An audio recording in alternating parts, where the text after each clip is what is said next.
Ça y est, ça tourne, je peux... Alors bonjour monsieur le directeur, je fais cette petite vidéo aussi parce qu'on m'a demandé, parce que c'est vrai que vous êtes très vidéo tout ça, donc moi je vais essayer d'expliquer un petit peu, de dire ce que j'ai retenu de vous, un petit peu à l'assistante comme ça, qu'il y a ici devant nous d'ailleurs.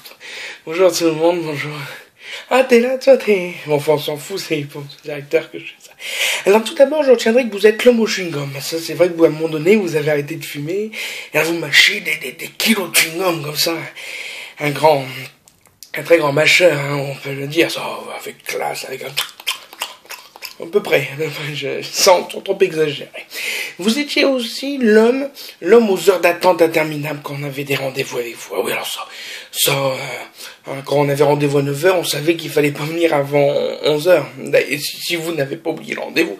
Et souvent, vous voyez la porte du bureau s'ouvrir, on commençait à se lever, et là, il y avait quelqu'un qui passait comme ça devant, et on attendait encore. Et d'ailleurs, le squelette qu'on a trouvé devant votre bureau, là, on sait toujours pas à qui il appartient, ça. Et oui, et alors vous étiez aussi l'homme au rire discret, vous savez, très très discret. D'ailleurs, je parle au passé comme si vous étiez mort, mais non, vous êtes bien vivant, vous nous quittez.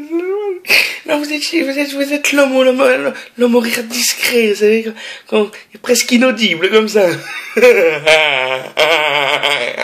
Très... Et alors, vous êtes aussi l'homme de sport. Ça, on sait que, ah oui, non, mais si, faut le dire, du vélo, du motocross. Alors ça, on savait que vous aviez passé un week-end au motocross quand vous reveniez le lundi avec un bras dans le plâtre, la tête pansée, une cheville foulée, ou des broches un peu partout. Bon, des broches, non, vous étiez broché. Mais vous en avez fait un sacré trou à la sécu, vous, en faisant de la motocross, ça, c'est... Alors, ah oui, et puis ça aussi, c'est l'homme à la bouteille d'eau. Ah oui, alors la bouteille d'eau, ça, tout le temps une petite bouteille d'eau. D'ailleurs, au fil des années, je me suis aperçu que vous ne la buviez plus, la bouteille d'eau. Non, elle vous servait surtout à vous appuyer. Oui, quand vous faisiez des conférences, tout ça, vous la posiez sur la scène et hop, on s'appuyait dessus. Oui. D'ailleurs, bientôt, il faudra prendre des bouteilles de 150, 200 litres, hein, pour qu'elles soient à votre taille, pour marcher dans l'herbe. Voilà. Ah oui, alors ça, vous êtes aussi l'homme, alors l'homme de la culture, ça on le sait, une culture très variée, très...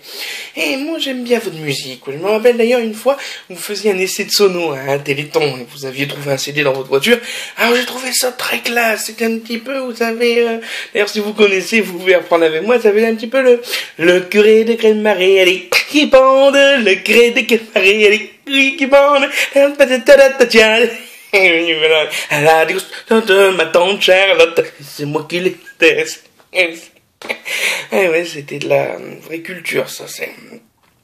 Et oui, il faut pas oublier non plus, alors ça, c'est l'homme classe, tout ça. Moi, je me rappelle de votre petit bouton, là, en haut, qui restait toujours ouvert, vous savez, la chemise, toujours un peu à la, comment dire, à la Patrick Hugues, je sais pas si vous vous rappelez, vous savez, très classe.